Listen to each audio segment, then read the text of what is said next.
Tonight, we explore the mythic tale of Irion, the forgotten son of Hephaestus, a demigod born not of Olympus, but of fire and steel, deep in the forge of a mortal blacksmith. His task? Steal the eternal flame from Mount Olympus itself, to reignite the dying hearths of humanity. But what stood in his way was no simple quest. A three-headed guardian of the underworld, a jealous god in winged sandals, and a storm-summoning oracle who foresaw only one ending, Arion's death. So before you get too comfortable, take a moment to like the video and subscribe, but only if you enjoy the kind of content that merges myth and mystery. And hey, let us know. Where are you watching from? What time is it for you right now? Sometimes our stories are better than sleep, and other times, they just make you dream louder. It's time now to dim the lights, turn on a fan for some noise, and let's cover what we have for tonight, together. In the flickering forge of Mycenae, where men shaped iron with sweat and prayer, there lived a woman whose hands rivaled the gods. Her name was Callista, a mortal blacksmith with fire in her soul and a hammer that sang when it struck bronze. She built swords that could split spears in mid-air and armor so seamless it was whispered that Ares himself once wore her breastplates into battle. The gods noticed, but only one descended. Hephaestus, the lame god of the forge, the outcast of Olympus, watched her in silence. He was not drawn by beauty. Callista was not a woman of perfumes or palace gowns. She wore soot like war paint and smelled of iron and pine smoke. But when she worked, Hephaestus saw something divine in her movements, something familiar. One night, as the moon hung low and red over the Aegean, Hephaestus entered her workshop cloaked in smoke and shadow. He offered no gifts, no divine decree, only his presence. The forge flared brighter that night, and 9 months later, a child was born. Arion.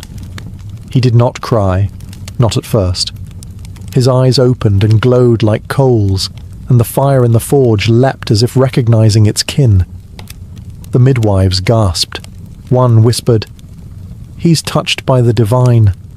Another crossed herself, and the oldest among them muttered, "He's not meant to stay here long." Arion grew faster than other boys. At 5, he could shape iron. At 7, he forged his first blade, flawless, sharp, and oddly warm to the touch. He never played. He never lied. There was a stillness in him that made others uneasy. The village feared what they did not understand. They called him cursed, the son of a god who had no throne. Children avoided him. Priests refused to bless him. But Callista? She loved him fiercely, teaching him not just to work with fire, but to respect it. "Flame obeys those who listen," she'd say, "not those who command." By the time he turned 16, Arion's forge burned day and night, shaping weapons for cities he'd never seen, and kings he'd never meet. But even as metal flowed beneath his hands, something deeper stirred within him. He wasn't made to serve. He was made to change the world. Long ago, the eternal flame had been a gift, stolen from the heavens, defied into existence by Prometheus himself. It was fire not just for warmth, but for thought, art, creation. It was what set man apart from beast. But that age of defiance had dimmed. Humanity no longer remembered the debt it owed the gods, and the gods in turn had turned their backs on mankind. It began slowly. Hearths that once glowed without fail began to flicker out. Forests grew colder. Storms stretched longer.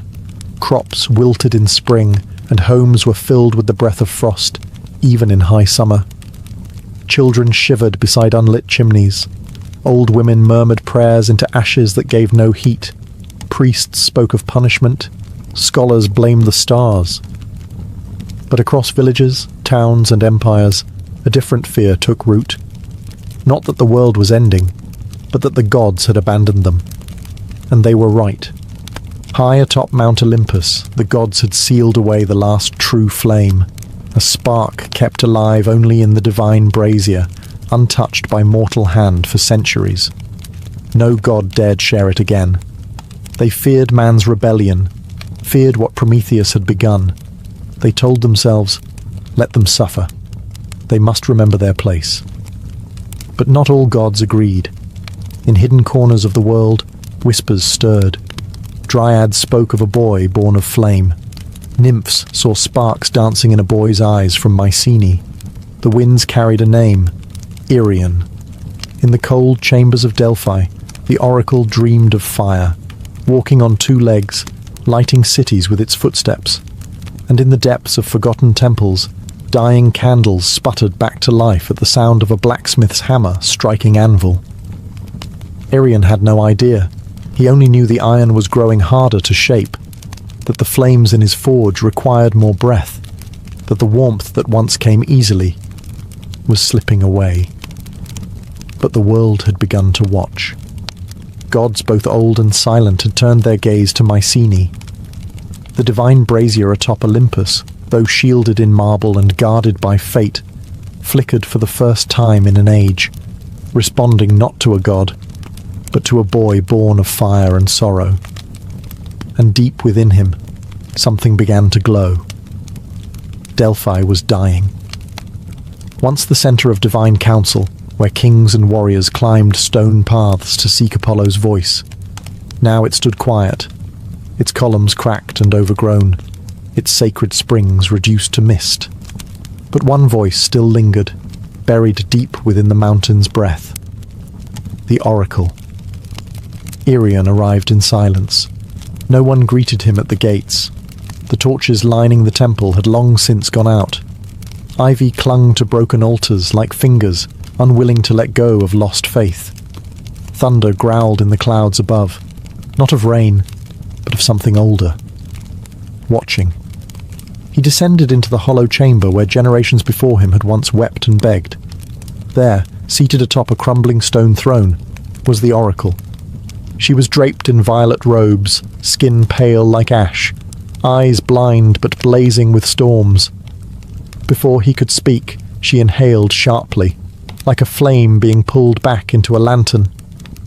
"Irion," she hissed, though no name had been spoken. He said nothing. "You will climb the mountain. You will take the flame. And you will die." Her voice cracked like a whip through the stillness. He didn't flinch. He had heard stories of oracles, their riddles wrapped in poetry and metaphor. But this wasn't a prophecy. It was a sentence. She rose slowly, limbs moving like smoke caught in wind. "The gods will oppose you. The world will demand your failure. The flame, what you seek, it does not belong to mortals. It was stolen once, and the price was eternity in chains." Irion stepped forward, fists clenched. "So let me pay the price." A long silence followed. Then, laughter, not cruel but tired, the sound of someone who had seen too many stories end the same way. "You already are," she whispered. The room grew dark. The thunder outside crescendoed. The air pulsed with something old, something primal. Then, just as suddenly, everything went still. The oracle slumped back into her seat. Her mouth opened, but only smoke escaped. Her prophecy was done. And though Irion left without another word, her vision followed him. In dreams, in flame, in every shadow cast by his forge. The gods had spoken. His path was set. But not even Olympus could predict what a dying world would do when handed back its fire. Before one could ascend Olympus, one had to earn the mountain's recognition. And Olympus never bowed to the untested. Legends whispered that the base of the mountain was not stone or snow, but soul. That beneath its foundation was a gate, sealed by silence and guarded by the oldest fear in creation, Cerberus, the hound of Hades.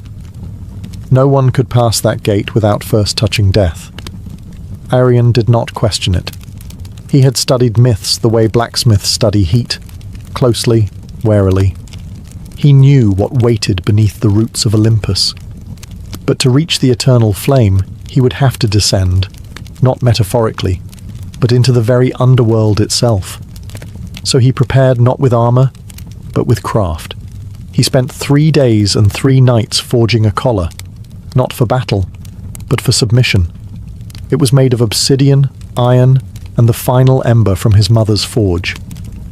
Into it he carved 3 names, one for each of Cerberus's heads. He whispered them aloud as he worked: memory, loyalty, grief. On the 4th day, he stood before the shadowed mouth of a cave said to lead downward forever. The wind here was cold, but it did not sting the skin. It scraped the soul, and the air smelled not of rot, but of forgotten prayers. He entered.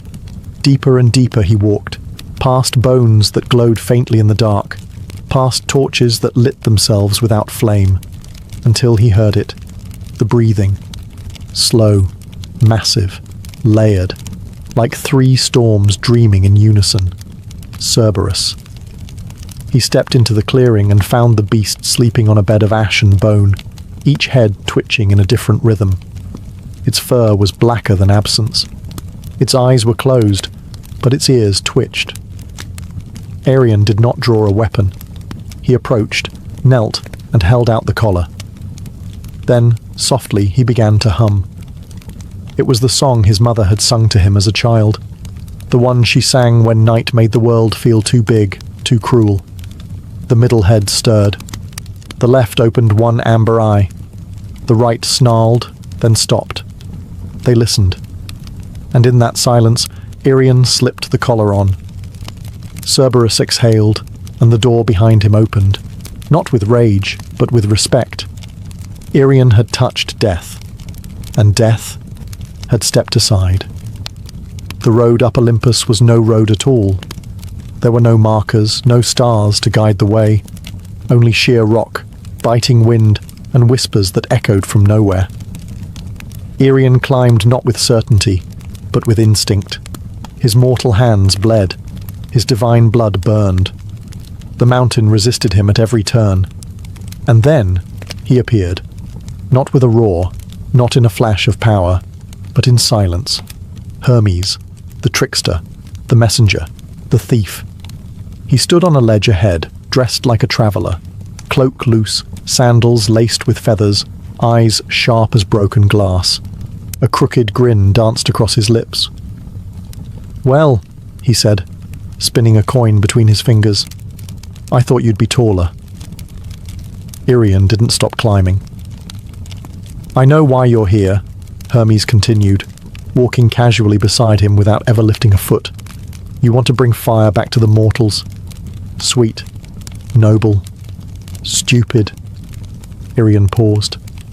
"Then stop me." Hermes chuckled. "Stop you? Oh no. I'm not here to fight you. I'm here to make sure you understand the deal. You're walking into the heart of Olympus, into the gods' vault, into a story that isn't yours to tell. And yet," Irian replied, "here I am." That smile faded slightly. "You're trying to restore a balance that was broken for a reason," Hermes said. "The flame was a gift, once, a mistake, and now the gods guard it like a dragon guards gold. Not because it's precious, but because it's dangerous." Irian stared at him. Then they've forgotten what danger looks like. For the first time, Hermes' expression soured. The air around them shifted. The coin in his hand vanished. His wings twitched. "You think you're Prometheus," he said, voice cold. "But you're not even a flicker compared to him." "I'm not trying to be him," Irian answered. "I'm trying to finish what he started." Hermes stepped forward, pressed 2 fingers to Irian's chest. "Then here's my gift." Pain surged. It wasn't physical. It was deeper. A thread inside him twisted, turned. "The fire you seek," Hermes whispered, "will burn everything you are." Then he vanished. The mountain groaned. Thunder rolled. A storm had begun, not of rain, but of consequence. And Irian climbed higher, cursed, but unshaken. The curse settled into Irian's chest like frost in the lungs. At first, it was subtle, a tightening when he breathed, a dull heat beneath his skin. But the higher he climbed, the more it bit into him. Not like a wound, more like erosion. Piece by piece, the man was being scraped away, leaving something raw behind. Mount Olympus was no longer just a mountain. It was alive. Its cliffs shifted beneath his feet. Wind screamed down ravines like ancient voices furious to be disturbed. The higher he rose, the less mortal the world became. Trees stopped growing. Birds stopped singing. Even the stars above seemed to pull back. There were no paths. Only jagged ledges and sheer faces that demanded sacrifice with each step. Irian bled. He slipped. Once, he nearly fell to his death, but a sudden flash of heat from within his chest steadied him. It was as if the flame Hermes spoke of, the one that would burn him, had begun to awaken. But he kept climbing, because every time he faltered, he thought of the dying hearths, the cold villages, the children huddled in darkness. He thought of his mother, hands blistered, still forging warmth for a world forgetting what warmth meant. And still, Olympus offered no mercy. Storm clouds gathered above. Lightning danced along the ridge like gods pacing in frustration. He could feel their eyes now, watching, judging, waiting for him to fall. But it wasn't just the mountain fighting him. It was Olympus itself. He passed ancient ruins carved into the stone, temples long abandoned by faith, their altars cracked, their gods forgotten. Statues of Athena with eyes chipped out, columns of Zeus split by time and silence. Irian realized something no one else had dared to say aloud. The gods weren't powerful anymore. They were afraid that a mortal might bring the fire back without their permission, that someone not born in their halls might carry the light that once defined Olympus, and in that fear they threw their worst at him. Ice, thunder, visions, voices, but he climbed. With hands torn and heart smouldering, he rose above the clouds, and in the distance, lit not by sun, but by divine flame, he saw it, the brazier, burning, waiting. It was not what he expected. The summit of Olympus wasn't carved in marble or guarded by gods clad in gold. There were no trumpets, no gates, no thunderclaps of divine welcome. There was only silence, and the flame. It stood in the center of a windless clearing, on a pedestal of blackened stone. The brazier looked ancient, older than language itself, shaped by hands no longer remembered, and inside it danced the eternal flame, not red, not orange, but white, pure, blinding, alive. It did not flicker. It watched. Irian stepped closer. The heat didn't sear him. It entered him, as if recognizing something long lost. His breath caught. His skin prickled. That ember Hermes had cursed into his heart now pulsed like a second heartbeat, calling to the flame like a lost sibling. He reached out. In that moment, time faltered. He saw cities built from firelight. He saw his mother's forge blazing in the dead of winter. He saw civilizations rising and falling, each one built around fire, and each one forgetting why it burned. He also saw the punishment. Prometheus, chained to stone, his liver eaten daily by a vulture. The gods had called it justice. But Irian saw it for what it was, fear wearing a crown. He could turn back. He could let humanity adapt to the cold, forget fire, forget him. But then he heard the wind whisper her name, Callista, and he remembered who he was. He grabbed the flame, and it took him. Pain screamed through his body, not like burning, like being rewritten. Bones cracked and reformed. His skin glowed, veins pulsing with light. He fell to his knees, roaring soundlessly, as the flame poured into every part of him, erasing the boy, forging the fire-bearer. He wasn't holding it anymore. He was it. The brazier flickered, then dimmed, then went cold. Because the eternal flame was no longer chained to Olympus, it had chosen a new vessel. Irian collapsed beside the empty pedestal. Smoke rose from his fingertips, but his eyes glowed like dawn. He breathed, barely. But with each breath, A wisp of warmth spread outward, into the wind, down the mountain, toward the world below. He had taken the fire, but not for himself, for everyone. Arion did not walk down Olympus. He carried it with him. The moment the flame entered him, the mountain stopped resisting. Winds fell silent. The sky cleared. Even the stone beneath his feet seemed to shift and guide him, not with reverence but with recognition. He was no longer a trespasser. He was a torch.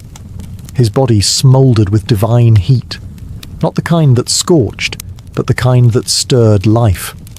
Wherever his foot touched earth, frost melted. With every breath, the cursed wind softened. The air smelled not of smoke, but of renewal, of rebirth. But he was not whole. His limbs trembled beneath the weight of what he carried. The eternal flame was not just fire, it was memory. He could feel every spark it had ever ignited. The first campfire in a prehistoric cave, the torch that lit Athens, the forge that built Troy. And he felt the cost of all of it.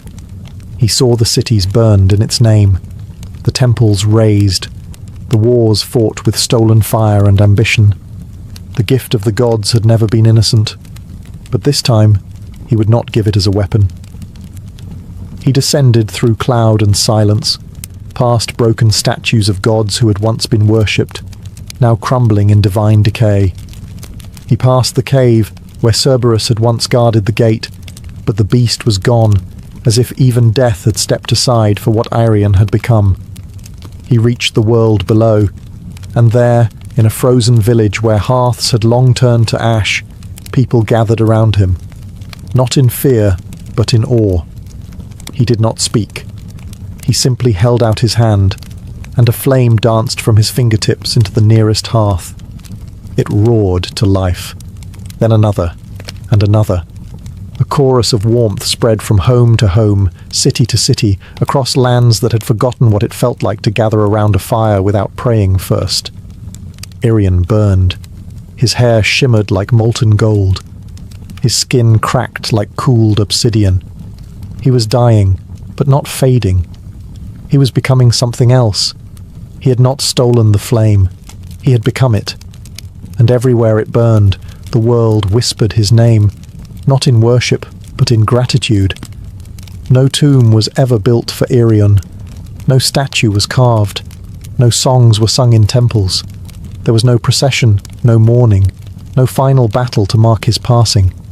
And yet, he never disappeared. After the fires returned, strange things began to happen across the land. In distant villages where no traveller had passed, hearths lit on their own. Entire forests, once frozen solid, blossomed overnight. Blacksmiths claimed their forges heated faster. Children, huddled in the cold, told their parents they saw a man of light standing beside the flame before it rose. No one could prove anything. But they all told the same story. He walked until there was nothing left of him to walk with. His body had long since cracked and burned, not from weakness, but from transformation. What remained of Arion, bone, blood, voice, had become spark, smoke, heat. And he gave it all away. His mother's forge was the last place touched. Old, abandoned, its fires cold for decades, until one night, a traveller passing through claimed he saw a boy hammering something glowing white at the anvil. When he looked again, the forge was empty, but the flame danced high and hot, just like it used to. They say the gods felt it, that Olympus, sensing it had been stripped of its power, trembled in its silence. But the gods did not strike back. They did not rage, because even they understood. Arion had not challenged them with war or pride. He had reminded them of purpose. And so the eternal flame, once hoarded by immortals, now flickered in every village, every city, every lonely mountain hut. It lived in the warmth of soup shared by strangers, in candles placed by grieving hands, in torches lifted by rebels seeking light in the darkest places. And always, always, they whispered the same name. Arion. Some say when your fire dims for no reason, it's him passing through. Others say if you listen closely to the crackle of the flame, you'll hear the rhythm of a hammer striking an anvil. Steady, patient, eternal. Because Arion never died. He became warmth itself. Not a god, not a hero, just a boy who gave up everything to help the world remember how to glow again. In the land of Sparta, where boys were taught to fight before they could speak, and honour was carved in bone, women were no less fierce. Among them was one whose name echoed through the marble halls like the clash of steel. Leonthe, daughter of Commander Adrastos. She was born during a blood-red eclipse, as omens howled over the city. Midwives whispered that she came from Ares himself. By age 12, she had bested her brothers in the wrestling ring. By 16, she had led a hunting party into the Taygetus Mountains and returned with 3 wild boars tied behind her chariot. Leonthe was not just respected, she was feared. She walked through the Spartan agora with a straight spine and quiet steps. Men lowered their eyes. Women watched her with a strange mix of envy and awe. She rarely spoke unless spoken to, and her words were chosen like arrows, never wasted. But there was something in her that few noticed. When she removed her armour at night, when the torches dimmed and the world outside fell away, Leonthe would stare at the stars, not with a warrior's challenge, but with wonder. There was a softness buried in her, one that battle could not scorch, a yearning, not for marriage, not for conquest, but for something else, something the Spartan code had no name for. Peace, magic, mystery. She never said. What she knew was this. Every full moon, when the city slowed and the warriors slept, her body pulled her toward the cliffs above the river Eurotas. She would leave behind her spear, her cuirass, her reputation, and become just a woman wandering beneath the stars. Alone. The world, she thought, must be bigger than Sparta, bigger than swords and pride. She felt it in her blood, like music she couldn't hear, but knew was playing somewhere. And then, one night, beneath a sky so silver it looked scraped from the edge of a blade, she saw it, gliding across a still pool in a hidden grove. A swan, unmoving, watching her, moonlight rippling on its back. Beautiful in a way no war song had ever been. And from that moment on, Leonthe's life began to shift, away from blood and battle, towards something softer, stranger, and far more dangerous. The grove was hidden, untouched by the usual grit of Spartan boots. Nestled between 2 cliffs, it whispered of something older than Sparta, older even than Olympus. The trees curved in crescent arches, their branches low and silvered by moonlight. A shallow lake lay at the centre, still as glass, and on it, the swan. Its feathers shimmered like woven starlight, neither white nor grey, but something in between. It floated with the silence of smoke, cutting across the water with no ripple. Its long neck arched gracefully, as if sculpted by divine hands, and its eyes, gods, its eyes, held no animal wildness, no fear, only awareness. Leonthe froze at the tree line. Her training screamed caution. Nothing in nature moved like this. No creature stood so boldly before a human. But the swan did not flee. It watched her, calmly, expectantly. She stepped forward. It tilted its head. Another step. Closer. The lake did not stir. She stood at the edge of the water, heartbeat steady but alert, hand resting lightly on the dagger strapped to her thigh. The swan moved again, slowly, deliberately, toward her. When it reached the edge of the shallows, it stopped and bowed its head slightly. Leonthe knelt. She had seen thousands of things in her life. War camps burning, bloodied warriors screaming at the heavens, newborn calves gasping for their first breath. But never had she seen something so quiet, so still, so enchanted. She reached out. The swan did not resist. Her fingertips brushed its feathers. warm, unnaturally warm, as though its body burned with sunlight instead of blood. A feeling stirred in her chest, not fear, not fascination, something older, something she didn't know she'd been missing until that very moment. Connection. The swan blinked once and turned away, gliding back into the centre of the lake. Leonti remained kneeling, watching it, unsure what had just begun, but certain it was no accident. The next full moon, she returned. So did the swan, and again, the next month, and the next. No words, no promises, just presence, a ritual born of silence and gravity. By the time autumn settled on the hills, Leonti no longer questioned why. She just knew the swan would be waiting, and her world would never be the same. Seasons turned, leaves reddened, fell, and grew again. The wars continued far below the hills, but in that moonlit grove, time stood still. Only the full moons mattered now. Only those nights. Leonti had once measured her worth in battle scars, victories, and commands followed without hesitation. But now, something softer guided her. Something far older than Spartan law. Each month, she returned to the grove with offerings. Fresh figs, soft linens, carved trinkets from olive wood. The swan never ate, never acknowledged the gifts. Yet Leonti continued, drawn by an instinct she couldn't explain. The swan was always waiting.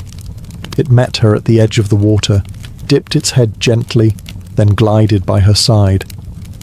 Sometimes it circled her. Sometimes it simply stood beside her on the shore, its warmth bleeding into the air around it like a hidden sun. She began to speak, not like a soldier, but like a woman who had never been heard before.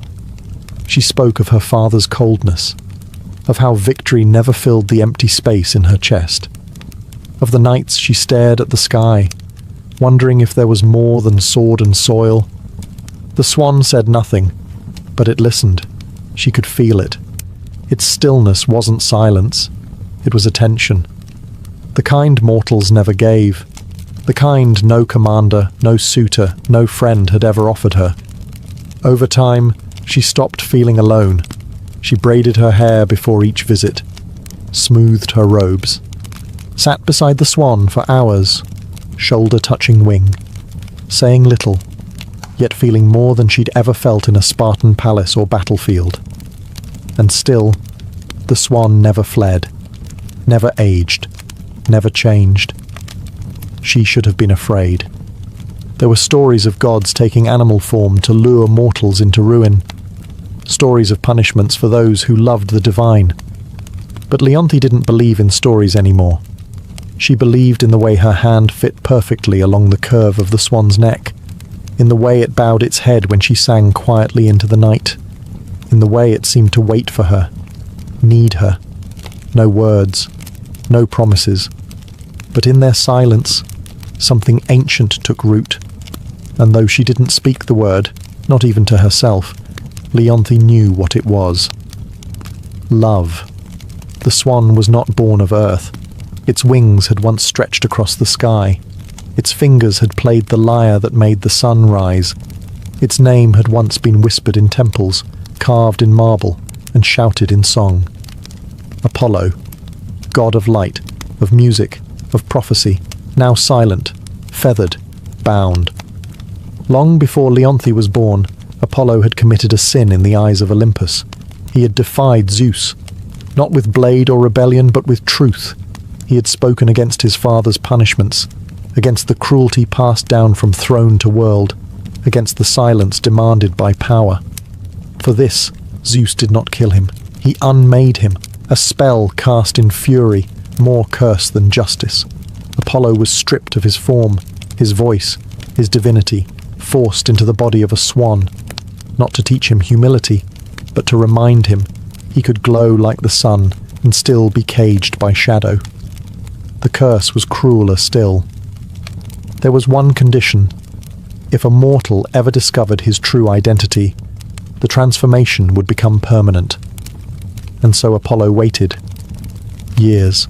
centuries, lifetimes, floating on lakes, hiding beneath stars, watching mortals forget his temples, forget his hymns, watching the world grow colder as the gods withdrew, until Leonthe.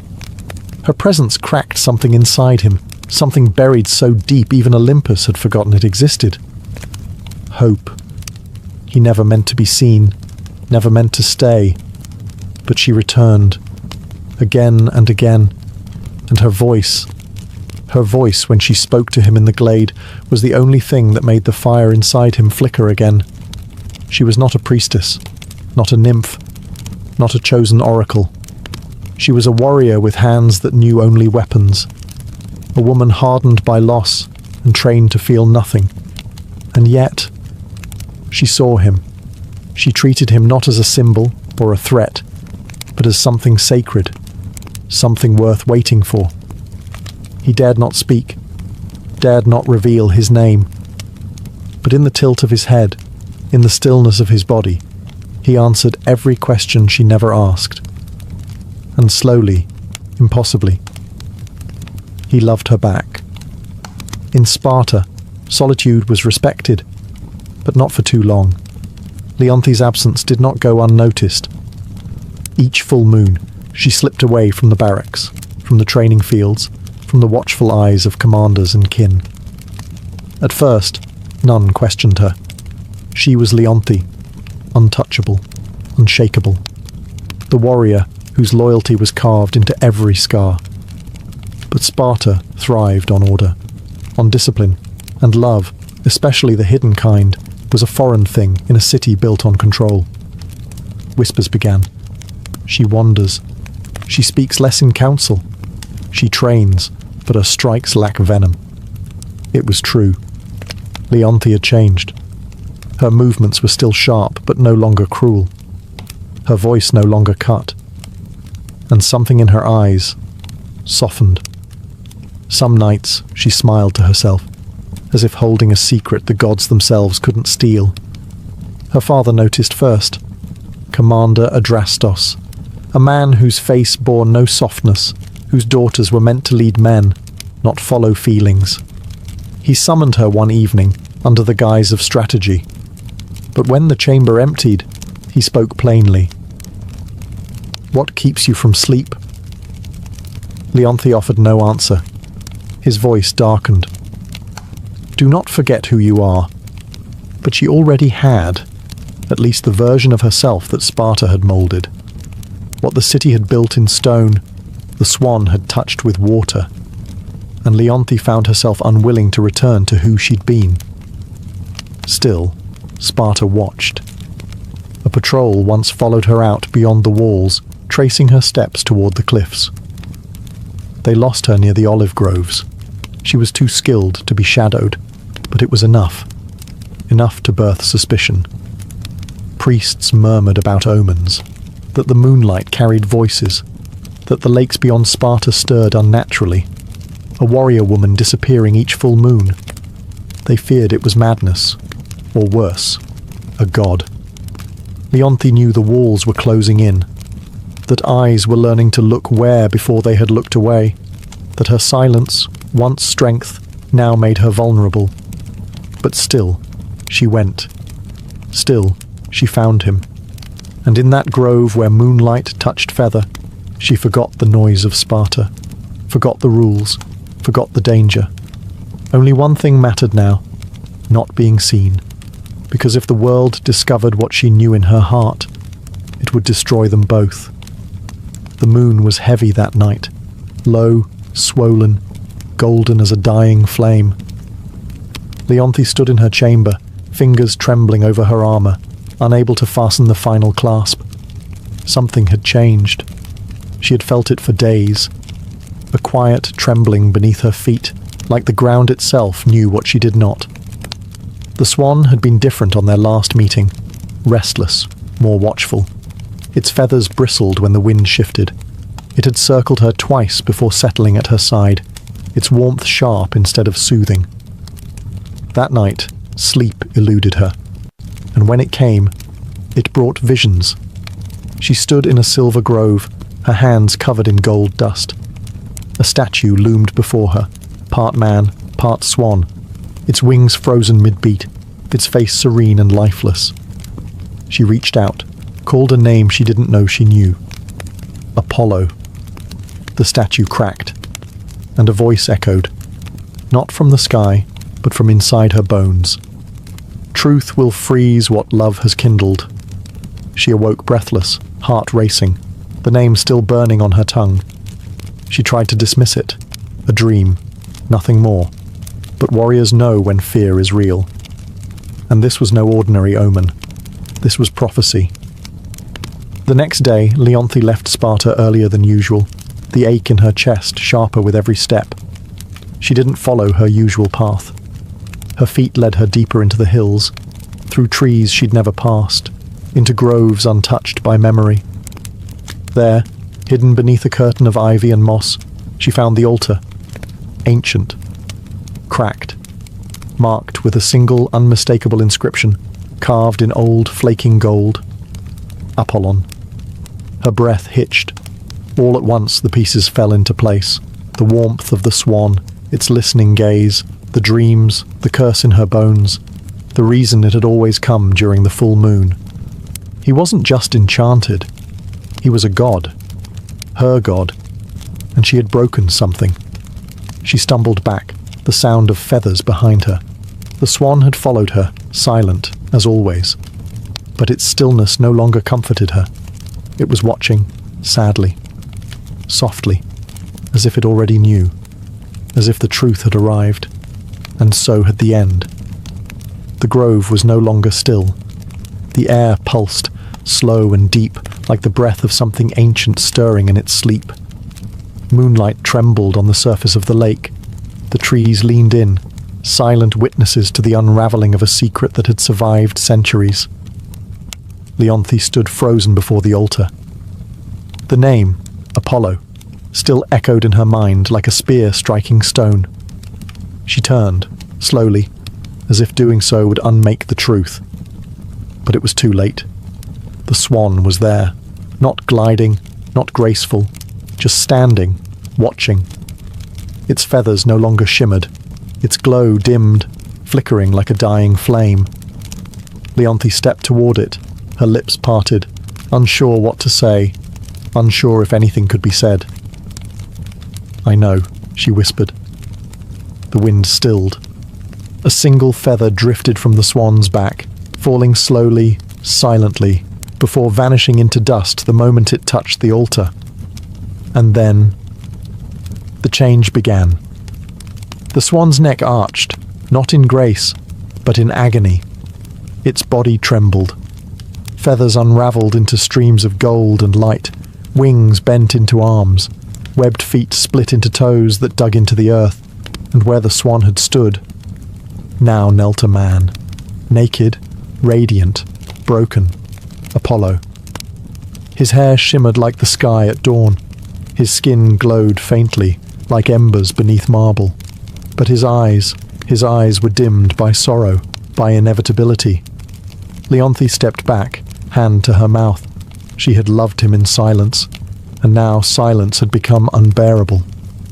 He tried to speak, but the curse had not fully lifted. His voice cracked like thunder in a storm too old to name. "You weren't supposed to know," he said at last, voice barely more than wind. It was the only rule. She fell to her knees beside him, tears cutting down her warrior's face like rivers through mountain stone. "I didn't mean to," she whispered. He smiled then, just once, a god's smile. Not of joy, but of farewell. "I know." And with that, the ground beneath them shuddered. A soundless quake. A divine sentence passed without mercy. His glow faded. His skin hardened. His limbs stiffened mid-reach. Apollo was turning to stone, and Leonthe could only watch as love became legend. The moment the name was spoken, the curse began its final work. Apollo's body, once fluid with divinity, now stiffened inch by inch. The light beneath his skin dulled like cooling metal. His golden hair lost its luster, hardening into marble threads as the final phase of Zeus's punishment took hold. There would be no forgiveness, no reprieve. Leonthe grasped his hands, still warm, still trembling, but she could feel it, the stone creeping like frost over flesh. His fingers curled around hers one last time before they stopped moving altogether. She shook her head. No, this can't be how it ends. But the curse didn't listen. It had waited centuries in silence, patient and cruel. Apollo's chest rose once more, and then didn't. His wings, half-formed behind his shoulders, froze mid-fold. His knees, bent in grief, locked in place. His face, still beautiful, still kind, was caught between love and pain, his eyes open, but unseeing. And then, silence. A quiet deeper than any battlefield, deeper than the moments before the charge. This was not the silence of peace, but of loss, of something sacred shattered. Leonthe knelt there, forehead pressed to his now cold hand, a hand that once cradled stars, now nothing more than stone. Her tears slid down the side of his marble fingers and fell to the earth, one after another, slow and steady as a funeral march. The grove dimmed. Even the moon, so often bright and watchful, seemed to draw back behind a veil of cloud. No lightning came, no god appeared, because the punishment was done. Zeus had spoken, the swan had flown for the last time, and Apollo, god of light, was now a statue of silence, forever frozen in the moment of his final truth. Leonthe stayed long after the transformation finished, arms wrapped around what remained. She did not scream. She did not curse the heavens. There were no Spartans to hear her cries, no warriors to bear witness. Only the wind, only the trees, and the stone figure of a god who had once loved her, not with thunder and fire, but with stillness, and now with silence. Leonthe never returned to Sparta. She left her armor where it lay beside the altar, removed her sword, let her war-bound name drift away like smoke over the lake. The woman who had once stood tall among kings now knelt in silence beside a statue that would never move again. The grove became her world. Each full moon she returned, never missing a single one. She brought no offerings, no incense, no prayers, just herself and a memory. She would sit beside the statue of Apollo, fingers brushing the cold stone hand she once held in flesh. Sometimes she spoke. Sometimes she hummed a song he'd never heard, but somehow felt like it belonged to both of them. Other times, she simply watched the water and said nothing. The villagers began to whisper. They said a woman haunted the hills, that she wandered under moonlight with eyes like distant stars. Some said she had gone mad, others said she had been chosen, but no one dared disturb her. Years passed. Winters came and went. Empires shifted. Gods fell silent. But Leonthe remained. She grew older, but never frail. Her strength endured, less like a soldier, more like the roots of an olive tree clinging to the same patch of earth, year after year, storm after storm, and still the statue stood. Apollo, mid-kneel, wings half-formed behind him, gaze fixed on the space where Leonthe always sat. A moment frozen in marble, untouched by time. Some travellers claimed the stone was warm to the touch, that if you placed your hand against his chest, you could feel something faint, like a heartbeat from a dream. And then, one final full moon, Leonthe came. She sat beside him longer than usual, laid her head gently on his shoulder, and never moved again. When the villagers came weeks later, they found her there, peaceful, eyes closed, lips curled faintly in a smile. Beside her, Apollo's statue shimmered faintly, as if lit from within. No one touched it. They built no shrine, no temple. But the legend grew. And now, when the moon is full and the wind is still, some say the swan returns to the lake, not to be seen, but to remember. Melanion was not born under a palace roof or amidst temple incense. He came into the world beneath a willow tree during a storm that split the sky in two. His mother, a midwife's daughter, swaddled him in a linen wrap as thunder rolled over the hills. Birds scattered, the rain danced, and the child did not cry. He hummed. From the moment he could walk, music followed him. Streams whispered melodies when he knelt to drink. Leaves trembled in harmony as he passed. He didn't need instruction. Sound belonged to him. By 10, he could mimic any bird call and weave it into song. By 16, he played the lyre with such grace that even hardened warriors paused to listen. He sang of rivers, of lost brothers, of fields before war, songs that filled men's eyes with tears they didn't know they had. People called him a gift, a miracle, a child of divine breath. He never claimed it. Melanion travelled from village to village, sharing his music without coin or pride.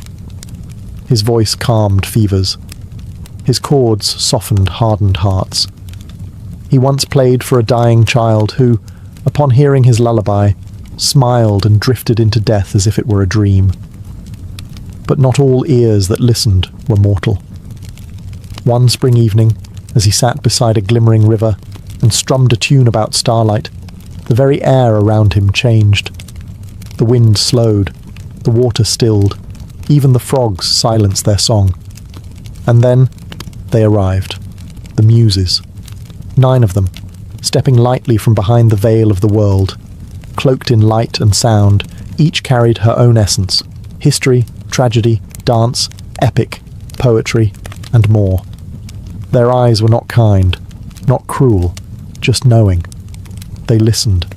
And then, to Melanion's astonishment, they sang back. 9 voices in perfect harmony, older than language. Melanion closed his eyes, and without thought, joined them.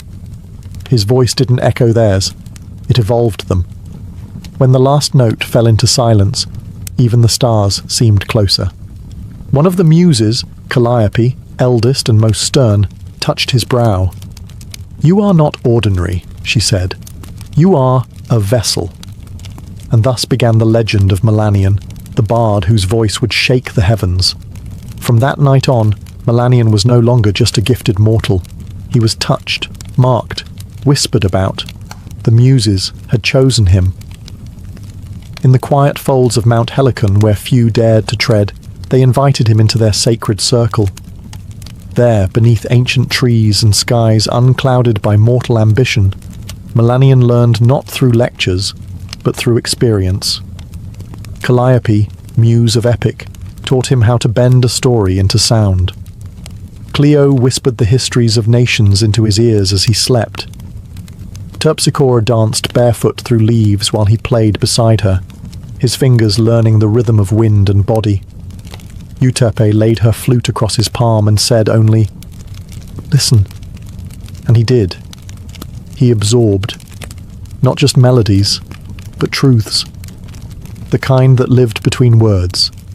The kind that mortals rarely noticed but felt. In the hush before a storm, in the ache of longing, in the gasp of a child at first snowfall. The Muses gave him not power, but perspective. And they asked for only one thing in return. Sing for them. Them, meaning mortals. The lost, the weary, the proud and broken. Those who needed to remember that beauty still existed, even in suffering. That song could be both balm and blade. At first, Melanion obeyed. He performed in city forums and quiet fields, played before kings and beggars alike. His songs stitched broken hearts, stirred revolutions, mended fathers to daughters, and enemies to uneasy peace. But as his gift grew, so did something else. Ambition. He began chasing sounds the Muses hadn't taught, notes no god had touched. In the stillest parts of the night, he would write alone, drafting fragments of something beyond language. A song that could bend time, still the wind, and bring tears to stone. A final song. He told no one, not even the Muses. because some part of him no longer wanted to share the divine. He wanted to surpass it. And the muses, ever watchful, saw the change. Not in his fingers, but in his eyes, the way he looked beyond them, as if destiny owed him more than admiration. And in the distance, fate stirred slightly, because no mortal walks beside the divine forever without cost. Melanion withdrew from the world. He left behind the applause, the requests, the gifts from kings and the adoration of cities. He stopped performing in public, stopped teaching students, even stopped speaking to the muses. Some claimed he had fallen ill. Others said he had died. But in truth, he had gone to the shadowed slopes of Mount Helicon, deeper than any mortal had ever gone, where only echoes of the old gods stirred.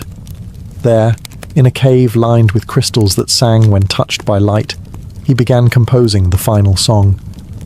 It came to him in pieces, sometimes in sleep, sometimes in thunder, sometimes in silence so deep it frightened him. He didn't write it. He found it, like a secret hidden between the folds of reality. The melody refused to stay still. It changed when he breathed, twisted with his heartbeat. It was not a song for performance. It was truth in sound.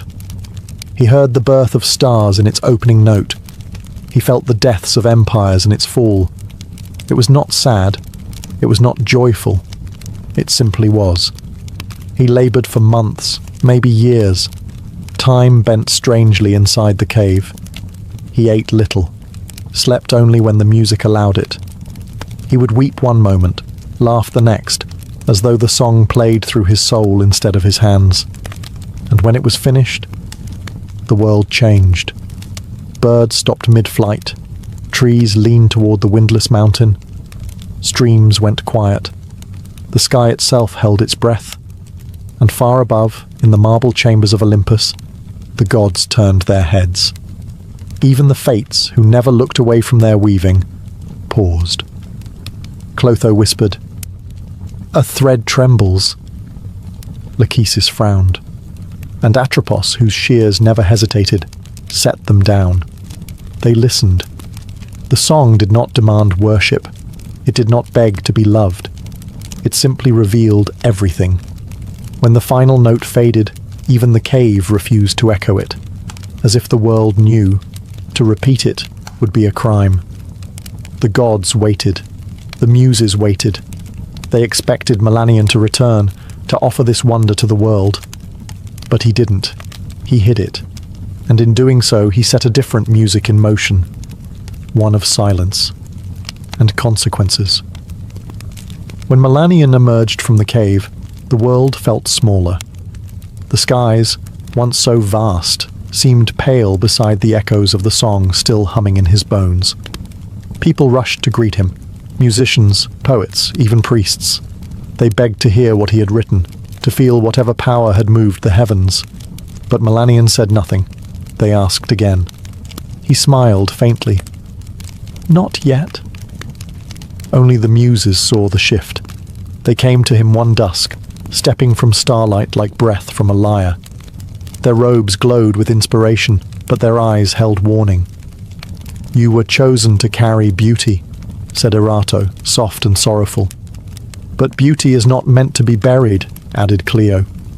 "You must sing it," whispered Calliope. Melanion bowed his head. "I will not see it cheapened." They flinched, as if he'd struck them. "You think mortals unworthy?" Terpsichore asked, voice trembling. "You think you alone are its guardian?" He met their eyes, not with rage, but with something colder. Possession. "Yes." Silence fell like winter between them. "Then you are no longer ours," said Calliope. "Not because you created something beyond us, but because you hoard it." He said nothing, and they vanished. Still, the gods waited. Even Zeus, who rarely concerned himself with mortal affairs, paused his thunder to listen. Even Hades tilted his head in the depths. They waited for a single note, a whisper, a fragment. Nothing came. Melanion kept the song locked inside himself. Not written, not recorded, not shared. He called it sacred, but sacred things, when sealed too long, begin to sour. He performed other pieces. They were still beautiful. Audiences wept. Crowds cheered. But he knew. And so did the divine. Something was missing. And worse, something had been stolen. The song that could stir the fates, bend time, and touch the gods themselves was buried beneath his pride. He told himself he protected it. But the muses, watching from afar, saw the truth. He had chained the divine to his ego, and the gods, who endure madness, war, and worship without blinking, do not abide theft. And so, one night, the wind turned still. The stars went quiet, and a curse began to bloom. Not with fire, but with memory. The curse came softly. No thunder, no divine wrath from Olympus. Just a dream. Melanion lay beneath an open sky, cradled in the same silence he had once treasured. Sleep pulled him gently into darkness. And there, waiting, was the song. The final song.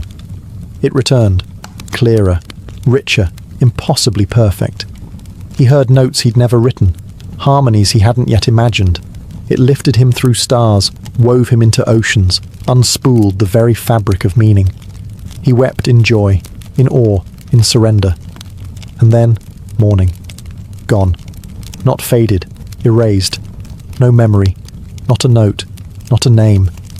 The melody he'd written with his soul, felt in his bones, was gone like mist at sunrise. At first, he thought it a cruel trick of sleep. He grabbed his lyre and tried to recall even a single progression. Nothing. He strummed wildly, off-key, frantic. Nothing. That night, he returned to his bed early, heart pounding, and the song returned, more radiant than ever. He sang along in the dream, tears streaming, fingers dancing through light. It felt real. He could remember it within the dream, but once again, with dawn's first breath, gone. Melanion began keeping candles lit through the night, scribbling notes in the dark. He begged his mind to retain a phrase, a rhythm, a single image, but no matter what he tried, it vanished. Again, and again, and again. He stopped playing, refused to perform. Crowds dwindled, friends left. His home grew dusty and cold, but none of it mattered. He had one obsession now. Remember the song. The muses stood at a distance, watching with sorrow. He was given a gift, said Euterpe, and he chose to cage it.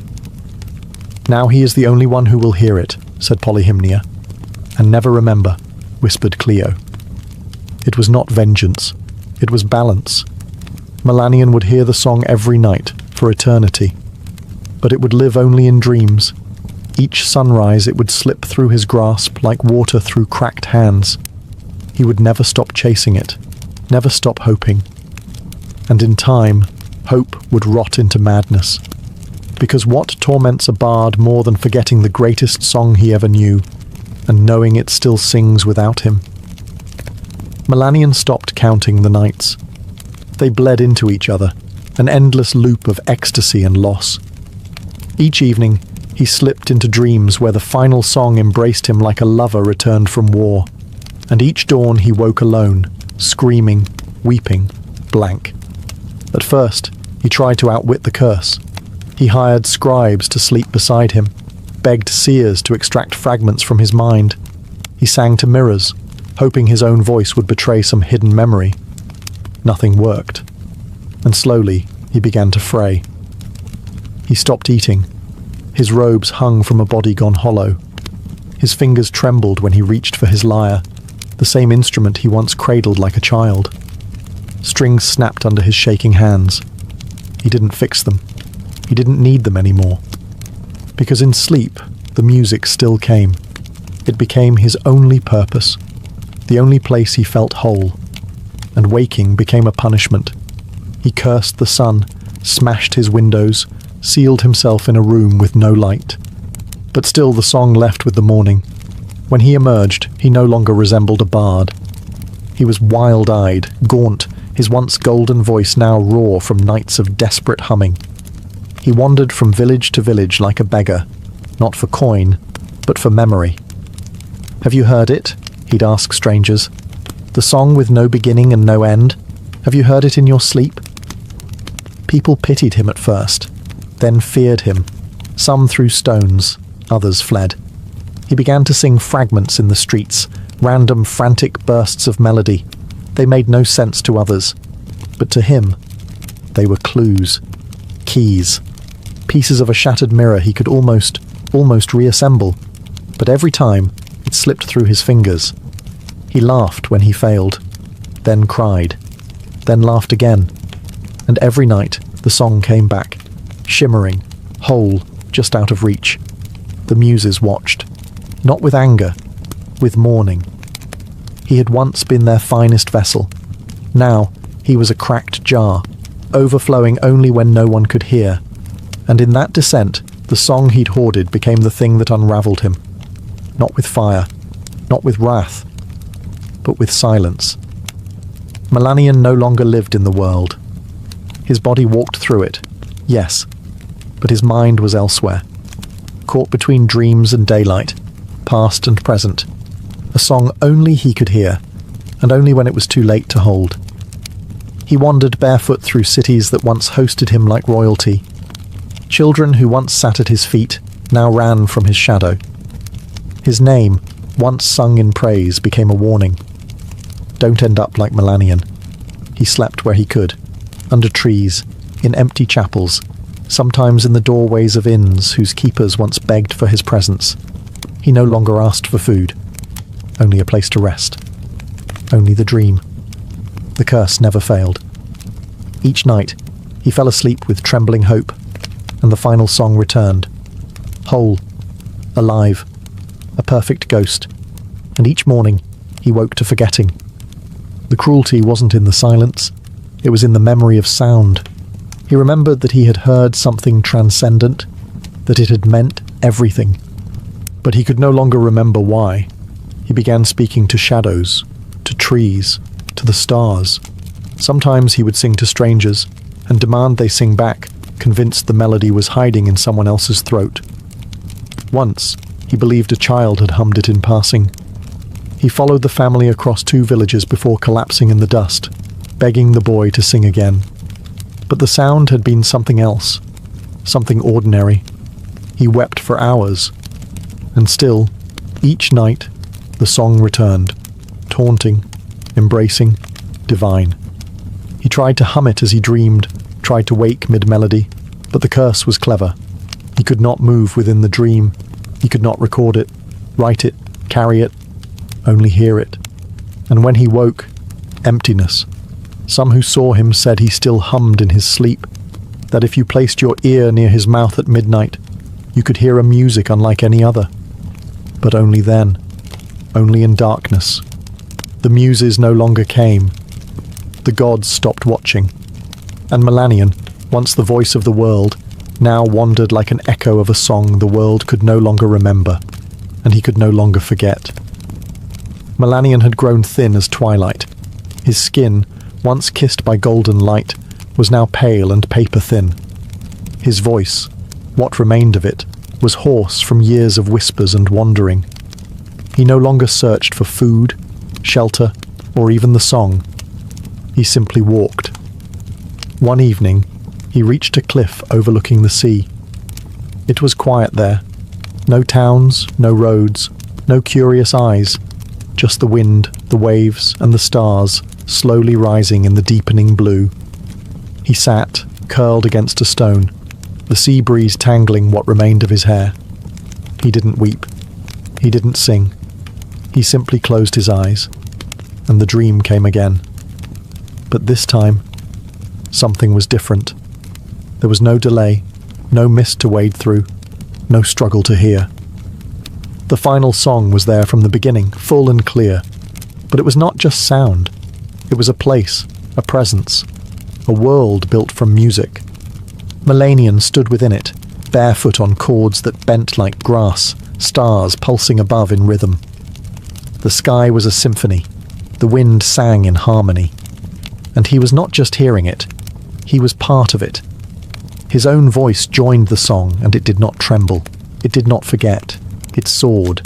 He saw every note he had lost, every phrase he'd mourned. But now he understood. The song had never left him. It had grown without him.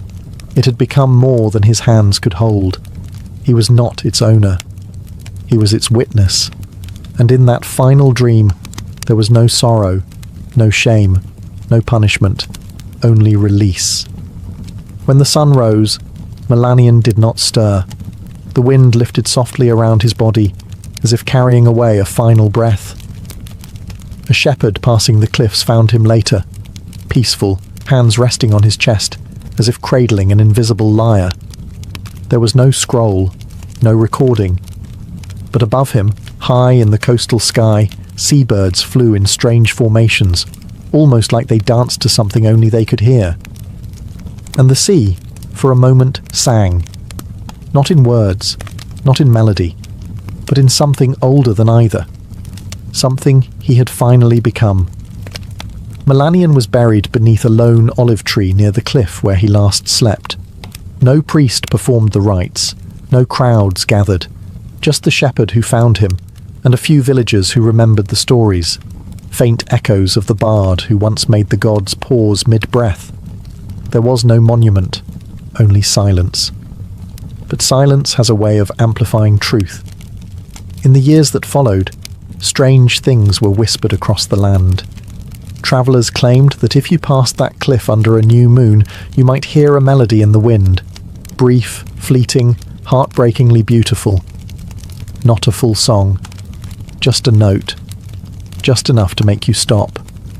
Children began dreaming of music they'd never heard. Musicians would wake in the night with tears on their cheeks and no memory of why. And sometimes, when a bard sat alone at dusk with no audience, a sudden chord would form beneath their fingers, something not theirs, something perfect. They never remembered it by morning. The muses said nothing. They did not curse another bard. They did not reclaim the song, because they understood what Melanion had become. Not a warning, not a hero, but a vessel turned legend.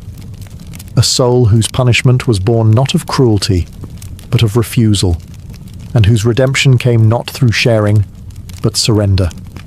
The final song was never written down. It was never performed in amphitheatres or temples. It does not exist in scroll or scripture, but it lives. In the quiet moments between sleep and waking, in the hush before a performer strums their first chord, in the way the sea sounds different when you're grieving. Melanion's song became part of the world itself, not to be remembered, but to be felt.